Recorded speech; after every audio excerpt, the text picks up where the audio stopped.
बिस्मिल्लाहिर्रहमानिर्रहीम। अस्सलाम वालेकुम नाज़रीन, मैं हूं आपका होस्ट अहमद फवाद। आज तारीख़ है 19 जून और दिन है जुमेरात का। 3 खबरें हैं आज की व्लॉग में आपके साथ शेयर करूंगा। पहली बड़ी ब्रेकिंग न्यूज़ तो इस वक्त की ये है कि आर्मी चीफ आसिम मुनीर और अमरीकी सदर डोनाल्ड ट्रंप की जो मुलाकात हुई है, इस मुलाकात में क्या डिस्कशन हुई है, क्या चीज़ें तय हुई हैं और किन बातों के ऊपर इत्तफाक किया है आर्मी चीफ आसिम मुनीर साहब की जानिब से और फिर ट्रंप की जानिब से क्या जो यकीन दहानियाँ हैं वो करवाई गई हैं। कुछ एक्सक्लूसिव तफसीलात हैं जी, इस हवाले से वो आपके साथ मैं शेयर करूँगा। दूसरे नंबर पर नाजरीन, ट्रंप को इस मुलाकात के बाद कुछ मशवरे दिए जा रहे हैं कि आपने एतबार नहीं करना।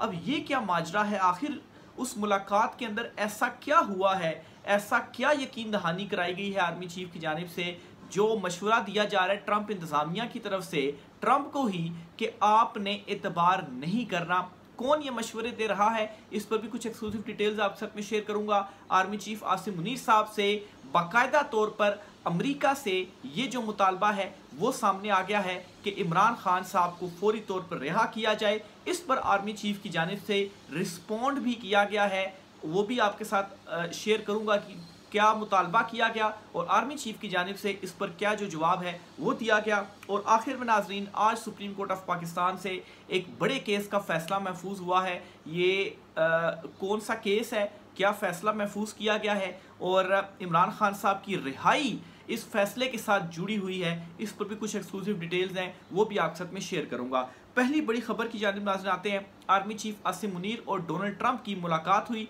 इस मुलाकात के बाद ट्रंप की जानिब से एक जो प्रेस ब्रीफिंग है वो दी गई और इस मुलाकात के हवाले से बताया गया जी कि इसमें क्या जो डिस्कशन है वो हुई। बहरहाल एक अपनी ऑब्जर्वेशन में आपके साथ शेयर करता चलूँ जी, वो ये है कि ट्रंप की जानिब से जो है वो एक पंजाबी में कहा जाता है ना कि बड़े चबा कर अल्फाज जो है वो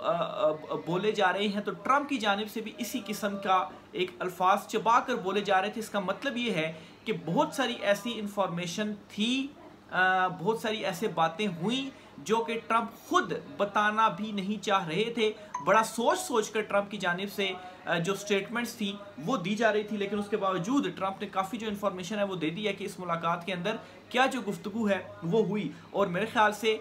इसमें वैसे ही किसी मीडिया को इन्वाइट नहीं किया गया और 1 to 1 ये जो मुलाकात थी, इस मुलाकात को बंद कमरे में खुफिया इसी वजह से रखा गया कि बहुत सारी जो चीज़ें थी वो जो है वो बताना नहीं चाह रहे थे दोनों साइड पर, इस वजह से ये इस तरह से हुआ। लेकिन उसके बावजूद चीज़ें जो है वो कहाँ पर छुप सकती हैं, इवेंट्स की शक्ल में वो सामने आ ही जाती है, हैपनिंग्स की शक्ल में वो सामने आ ही जाती हैं। अब नाज़रीन, ट्रंप ने ये बात कह दी है, खुद ये कही है, स्टेटमेंट दी है जी कि पाकिस्तान ईरान को हमसे ज़्यादा बेहतर जो है वो जानता है, ईरान से मुतल्लिक हमसे ज़्यादा बेहतर जानता है। ज़ाहिर सी बात है, बॉर्डर भी है हमारा और फिर उसके बाद पड़ोसी भी हैं और मुस्लिम कंट्री भी है और यकीनी तौर पर हम उनसे बेहतर ही जानते हैं। फिर उसके बाद ट्रंप ने ये कहा है जी कि आर्मी चीफ आसिम मुनीर ने उनसे इत्तफाक किया है। अब ईरान वाले मामले के ऊपर उनका इशारा था जी कि ईरान इशू के ऊपर आर्मी चीफ की जानिब से ट्रंप के साथ जो इत्तफाक है वो किया गया और कहा इस तरह किया जी कि पाकिस्तान जो है वो हमसे बेहतर ईरान के हवाले से जानता है और फिर उन्होंने जो मेरी कुछ ईरान से रिलेटेड चीज़ें थी उससे इत्तफाक किया कि मैं जो है वो दुरुस्त कह रहा हूँ। अब मेन जो चीज़ के ऊपर डिस्कशन हुई है इस मुलाकात के अंदर वो ईरान और इसराइल इशू के हवाले से है। ज़ाहिर सी बात है, पाकिस्तान इस हवाले से, खिते के हवाले से भी बड़ा इंपॉर्टेंट जो है वो कंट्री है। अब अमेरिका ईरान से रिलेटेड क्या चाहता है, इस चीज़ का सिर्फ हम जायज़ा ले लेंगे तो हमें पता चल जाएगा जी कि इस मुलाकात के अंदर क्या जो चीज़ें हैं वो तय हो रही हैं या क्या पाकिस्तान से अब डिमांड जो है वो की जा रही है। तो अमेरिका और इससे पाकिस्तान ने इत्तफाक भी कर लिया है, क्योंकि ये जो लाइन बोल दी है ना ट्रंप ने, बेशक उन्होंने और दीगर डिटेल्स नहीं बताई, लेकिन ये जो उन्होंने बात कह दी है ना कि हमसे इत्तफाक कर लिया है, तो इससे बहुत सारी जो कहानी है वो खुल गई है। और सिर्फ इस चीज़ का हम जायज़ा लेके जो अमेरिका है वो ईरान से रिलेटेड मामले के ऊपर चाहता क्या है, उस चीज़ का जायज़ा ले तो हमें पता चल जाएगा कि पाकिस्तान ने उन चीज़ों के ऊपर जो इत्तफाक है वो फिर उनसे कर लिया है और अगर पाकिस्तान से उस हवाले से कोई मदद मांगी जाएगी तो पाकिस्तान ऑलरेडी इत्तफाक कर चुका है।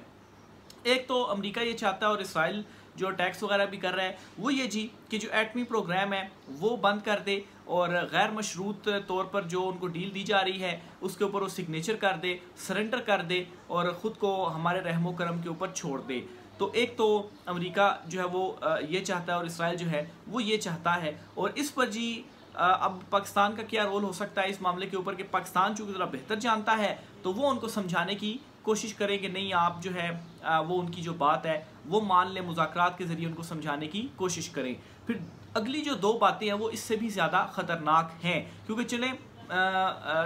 बात करने में तो कोई हर्ज नहीं होता, आप मुज़ाकरात कर लेते हैं, मनाने की कोशिश कर लेते हैं, उसमें दूसरे फ्री के पास होता है जी कि आप वो माने या ना माने। लेकिन ख़तरनाक चीज़ ये है कि इस वक्त इसराइल की जानिब से जो एक मुतालबा सामने आ रहा है जी वो ये जी कि रिजीम चेंज होना चाहिए ईरान के अंदर, यानी कि जो ये खुमैनी हुकूमत है जो कि कई दहाइयों से इनकलाब के बाद यही गवर्नमेंट है, तो इसका जो ख़ात्मा है वो होना चाहिए और अमेरिका का भी अब यही मुतालबा है। तो अगर अमेरिका ये चाहता है ईरान से और पाकिस्तान इसमें उसके साथ होता है तो इसका मतलब ये है कि और इत्तेफाक कर रहा है पाकिस्तान, तो इसका मतलब है कि अगर पाकिस्तान से इस किस्म की कोई डिमांड की गई अमेरिका की तरफ से कि और इत्तेफाक भी हम कर चुके हैं जी कि आप कोई रिजीम चेंज के हवाले से कुछ किरदार प्ले करें और इत्तेफाक भी किया जा चुका है, तो यहाँ पर पाकिस्तान क्या जो स्टेप है वो उठाएगा। माफ़ कीजिएगा, आर्मी चीफ आसिम मुनीर जो हैं चूँकि वो इत्तेफाक कर चुके हैं तो ये बहुत ट्रिकी जो सिचुएशन है इस वक्त बन चुकी है। और तीसरी सबसे इंपॉर्टेंट चीज़ ये कि ज़ाहिर सी बात है बॉर्डर तो और किसी का नहीं लगता, ना इसराइल का लगता है, ना अमेरिका का लगता है, पाकिस्तान का बॉर्डर लगता है। तो ज़मीनी तौर पर अगर कोई जो है वो सपोर्ट चाहिए हुई, मिसाल के तौर पर कोई अगर कहें जी कि हमें कोई अड्डे दे दें ताकि हम वहाँ से बैठकर जो कंट्रोल है वो कर सकें, ज़ाहिर सी बात है अमेरिका से या इसराइल से तो उनके ऊपर मारना ज़्यादा मुश्किल होगा। अगर यहाँ से अड्डे दे दिए जाते तो यहाँ से बड़ी जो आसानी है वो हो जाएगी। एक एग्जांपल के तौर पे ये जो बात है वो मैं कह रहा हूँ। तो ये दो बातें इस वक्त तीन आपके सामने चीज़ें रखी हैं जो कि डिमांड्स आ रही हैं या उनकी एक्सपेक्टेशंस हैं जी कि अगर एटम प्रोग्राम बंद नहीं करते, सरेंडर नहीं करते, तो फिर उसके बाद रिजीम चेंज, और अगर रिजीम चेंज भी नहीं होता तो फिर ज़मीनी कार्रवाई। तो ये अगली जो दो चीज़ें हैं ये बहुत ख़तरनाक हैं खित्ते के हवाले से भी और पाकिस्तान के हवाले से भी। तो ये तीन चीज़ों को अगर हम जायज़ा लें जो कि वो इस वक्त प्लान किए बैठे हैं, तो ईरान इशू के ऊपर अगर बात हुई है और ट्रंप ये कह रहा है जी कि वो हमसे बेहतर जानते हैं और वो हमारी बातों से इत्तेफाक करें, यानी कि इन चीज़ों से भी फिर क्या आप जो इत्तेफाक है वो कर रहे हैं। तो एक तो जो है वो आइंदा आने वाले जो कुछ दिन हैं वो बहुत ज़्यादा इंपॉर्टेंट होंगे। कुछ जो पाकिस्तान की जानिब से स्टेप्स होंगे वो ये बता देगा कि आया वाकई इन चीज़ों के ऊपर भी पाकिस्तान जो है वो एग्री कर रहा है या अगर मुज़ाकरात के थ्रू ही चीज़ें हल हो जाती हैं तो फिर तो मसला ही नहीं होगा। लेकिन अगर नहीं होती तो क्या फिर एक और जिस तरीके से जो अफ़गान वार हुई थी उस वक्त भी यही हुआ था जी कि आपने जो साथ था वो दिया था, तो इसके ऊपर भी आपकी जो है वो आप क्या इस पर भी आप जो साथ हैं वो देंगे। तो ये बहुत ही ख़तरनाक मामले की तरफ जो चीज़ें हैं वो जा रही हैं। दूसरे नंबर पर ट्रंप को इस वक्त मशवरा दिया जा रहा है, ज़ल्मे खलीलज़ाद हैं जी, उनको आप ट्रंप इंतज़ामी एक तरह से समझें जी। वो ये कह रहे हैं जी, उन्होंने एक बड़ा लंबा चौड़ा सा ट्वीट किया और उसका एक हिस्सा आपको बताता हूँ जी। उन्होंने कहा है जी कि ये डबल गेम खेलते हैं और इनके ऊपर जो एतबार है वो आपने नहीं करना। डबल गेम खेलते हैं और आपने जो एतबार है वो नहीं करना। तो ये भी एक अब बड़ी इंपॉर्टेंट चीज़ है कि अंदर से ट्रंप को ये कहा जा रहा है जी कि आपने एतबार नहीं करना जी, क्योंकि ये डबल गेम जो है वो खेलते हैं। अब डबल गेम क्या जी कि उधर से अगर हमको सपोर्ट मिल जाती है तो फिर इसी तरह से जो हमारी ये रजीम है, ये जो चुनतखीब हुकूमत है, ये फिर इसी तरह से जो है वो चलती रहेगी। नहीं तो इमरान खान अगर बाहर आ जाता है और हमें कोई सपोर्ट भी ना हुई तो फिर इमरान खान तो हम सबको नहीं छोड़ेगा, वो आएगा हमारे पीछे और हम तो जो है वो फिर फारिग हो जाएंगे। तो इस किस्म की भी कोई जो चीज़ है क्या हो सकती है। अब ज़ल्मे खलीलज़ाद कह रहे हैं जी कि डबल गेम खेलते हैं, इनके ऊपर जो एतमाद है वो नहीं करना। आगे चलते हुए इमरान खान साहब की रिहाई के हवाले से बताता चलूँ जी कि जो आर्मी चीफ आसिम मुनीर साहब जो एक पाकिस्तानी वहाँ पर एक तकरीब थी और पाकिस्तानियों से उन्होंने ख़िताब भी किया था,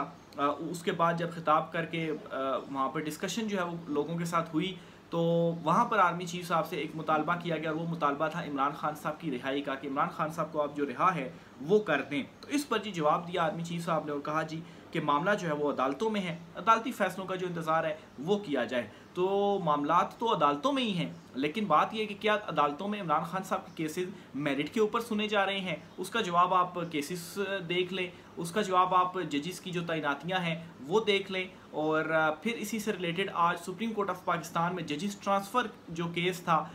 इस केस का फैसला महफूज कर लिया गया है। और कहा यह जा रहा है जी, अभी तक जो खबर सामने आ रही है कि आज ही वो जो फैसला है वो सुनाया जाएगा। पहले तो 2 बजे का टाइम दिया गया, अभी जब मैं वीलॉग कर रहा हूँ रिकॉर्ड तो 2 तो बज चुके हैं, लेकिन ये ज़राए से ही खबर थी। बहरहाल इतना है कि आज ही ये जो केस है इस केस का फैसला सुनाया जाएगा। तो अगर जो जजेस ट्रांसफ़र है वो वापस रिवर्स हो जाता है तो इसका मतलब है कि कायम मकाम चीफ जस्टिस सरफराज डोगर जो हैं, जिनके हवाले से ये ख्याल किया जा रहा है जी कि इमरान खान साहब के केसेस नहीं लग रहे तो खान साहब की रिहाई में वही रुकावट है, तो अगर उनकी जगह पर कोई जज आता है जो मेरिट के ऊपर केस इमरान खान साहब का सुनता है तो 2-3 समातों के अंदर इमरान खान साहब की जो ज़मानत है वो हो जाएगी। तो एक वहाँ पर जो डिस्कशन हुई, फिर उसके बाद मुतालबे भी हुए। ये जो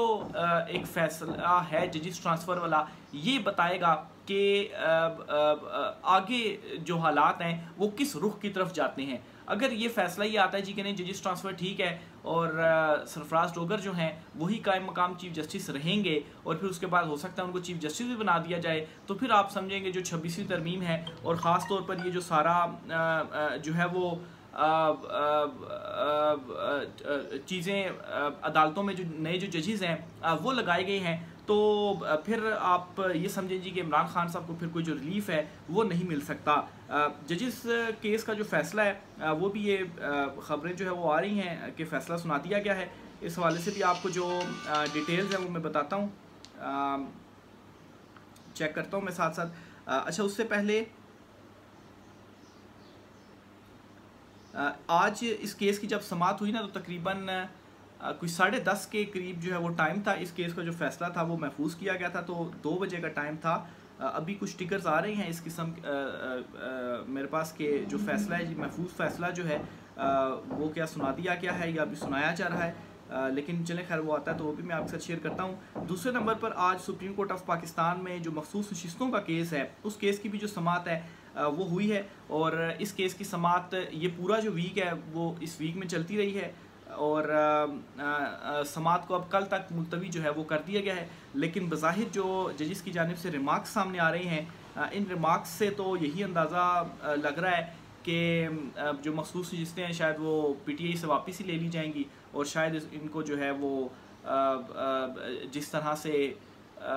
ये चुनतखब हुकूमत है उनको पहले दी थी इलेक्शन कमीशन ने, तो उनको वापस ये जो मखसूस नशिस्तें हैं वो मिल जाएंगी। तो बहरहाल इस केस की भी समाअत कल तक मुलतवी हो गई है। अदालतें एकदम से एक्टिव हो गई हैं। ये जो जजिस वाला फ़ैसला है अगर ये हक़ में आ जाता है, क्योंकि उन 6 जजिस ने ही चैलेंज किया हुआ था इसको, तो इसका फिर मतलब ये होगा कि या तो जस्टिस मोहसिन अख्तर कियानी या तो जस्टिस मियां गुल हसन औरंगज़ेब जो हैं इनमें से शायद कोई जो चीफ जस्टिस है वो फिर बन सकता है। और अगर justice Mohsin Akhtar Kayani chief justice बनते हैं तो उनसे एटलीस्ट जो एक सारा अदालती वो एक उनकी है सारी ये जितनी अदालती जो कवरेज है वो हम कर रहे हैं, तो उससे तो यही है जी कि इमरान खान साहब के केसेस अगर मेरिट पे सुने जाते हैं तो खान साहब के हक़ में जो फैसला है वो आ जाएगा। असल में आप देख रहे होंगे कि फ़ोन बार बार बज रहा है, वो जजिस तबादला केस के हवाले से ही जो चीज़ें हैं वो चल रही हैं। तो मेरे ख्याल से मैं इसको मज़ीद देखता हूँ, जो भी डिटेल्स आती हैं फिर इंशाल्लाह जो फ़ैसला सुना दिया गया है लेकिन फ़ैसले की जो डिटेल्स हैं वो अभी आई नहीं हैं। अच्छा, फ़ैसला ये आया जी कि जजिस तबादला गैर आइनी नहीं है। जजिस तबादला सीनियरिटी केस का जो फ़ैसला है महफूज किया गया था वो महफूज फ़ैसला सुना दिया गया है। यानी कि ये जी कि जजिस तबादला जो हुआ वो दुरुस्त हुआ है और जस्टिस सरफराज डोगर जो हैं वही कायम मकाम चीफ जस्टिस रहेंगे। तो अब इससे फिर मैं ये चीज़ अखज़ कर सकता हूँ जी कि जो पाकिस्तान तहरीक इंसाफ अमेरिका में कोई लॉबिंग करने की ये कोशिश कर रहे थे या वहाँ से जो सपोर्ट हासिल करने की उनकी जानिब से कोशिश की जा रही थी वो सपोर्ट शायद उनको उस तरह से नहीं मिल पाई है और इमरान खान साहब के केसेस जिस तरह से अभी लटक रहे हैं वो मज़ीद लटकते रहेंगे। और इमरान खान साहब खुद भी इस हवाले से कह चुके हैं कि अदालतों से उन्हें कोई उम्मीद नहीं है कि अदालतों से कोई जो उनको रिलीफ है वो मिलेगा। तो ये जजिस जो तबादला है वो गैर आइनी नहीं है तो इसका मतलब यही है कि वही जजेस रहेंगे और इसी तरह से जो 26वीं यानी तरमीम के तहत जो जजेस लाए गए, जो नए जजेस वो किए गए, वही जो है वो आगे केसेस की समात जो है वो करते रहेंगे। तो बहरहाल जी अभी तक यही डिटेल्स आई हैं, मज़ीद इंशाल्लाह जो भी तफसीलात होती हैं आपके साथ में शेयर करता रहूँगा। राय का इज़हार कीजिएगा। आज की व्लॉग से इतना ही, इजाज़त दीजिए, अल्लाह हाफ़िज़।